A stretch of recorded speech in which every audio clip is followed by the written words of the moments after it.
یہ جو تم کہتے ہو نا سعودی حکومت نے یہ بند کر دیا، وہ بند کر دیا، یہ کر دیا، وہ کر، وہ تواڈے چلدیاں بند کیتا۔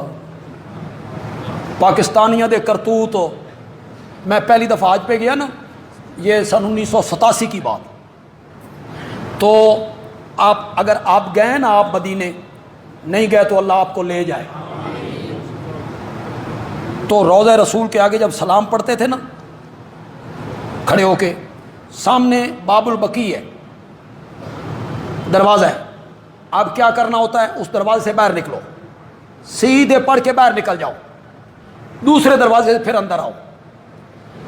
پہلے یہ نہیں ہوتا تھا، یہ کھڑے ہیں سلام کے لیے، آگے جائیں تو نبی پاک کے قدمین کی طرف، جس طرف آپ کے پاؤں مبارک ہیں، یہ جگہ خالی تھی، باہر نہیں نکلنا ہوتا تھا، جائیں یہ جائیں آگے صف آ جائے گا، تو وہ جو قدمین کی جانب ہے نا، جس طرف آپ کے پاؤں مبارک ہیں، وہ بڑی پرسکون جگہ تھی۔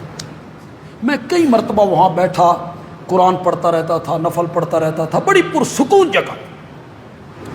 میں 1992 میں پھر گیا، میرے ذہن میں تو وہی تھا، میں سلام پڑھ کے میں نے آگے دیکھا تو انہوں نے وہاں قرآن کی الماریاں رکھ دی تھی، وہ رستہ انہوں نے بند کر دیا، باہر نکلو۔ میں نے پوچھا یہ انہوں نے کیوں کیا؟ انہوں نے کیا پاکستانیاں طواف شروع کر دیتا سی، سلام کے لیے ادھر سے، انہوں نے کیا مدعا مکاؤ، لیکن اس طرح انہوں نے کیا کہ قرآن کا رخ جو ہے قدمین کی طرف کیا، ہم اس طرف سے آتے پھر قدمین کی طرف آ جاتے، اندر آ جاتے، وہاں بیٹھے رہتے۔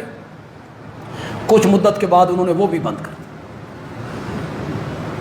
ان کے کرتوتوں کی وجہ سے۔ نبی پاک نے امت کو منع کیا، لعنت اللہ علی الیہود والنصارى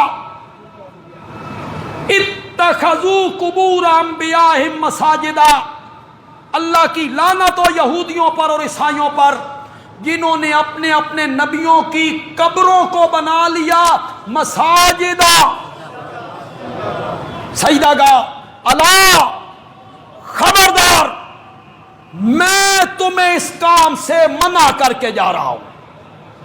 تم سے جو پہلے لوگ تھے وہ اپنے نبیوں اور نیک لوگوں کی قبروں کو سجدہ گاہ بناتے تھے، میں تمہیں اس سے منع کر کے جا رہا ہوں۔ اللہم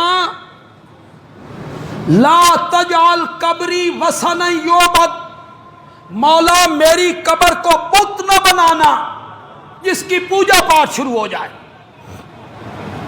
ام المومنین سیدہ عائشہ رضی اللہ تعالی عنہا فرماتی ہیں، اگر میرے ذہن میں پیارے آقا کی یہ دعا نہ ہوتی، میں تمہارے نبی کو ایک چٹیل میدان میں دفن کروا دیتی۔ قیامت تک آنے والے لوگ اپنے نبی کی قبر منور کی زیارت کرتے رہتے، لیکن مجھے خطرہ تھا کہ لوگ اس قبر کی کیا شروع کر دیں گے، پوجا پاٹ۔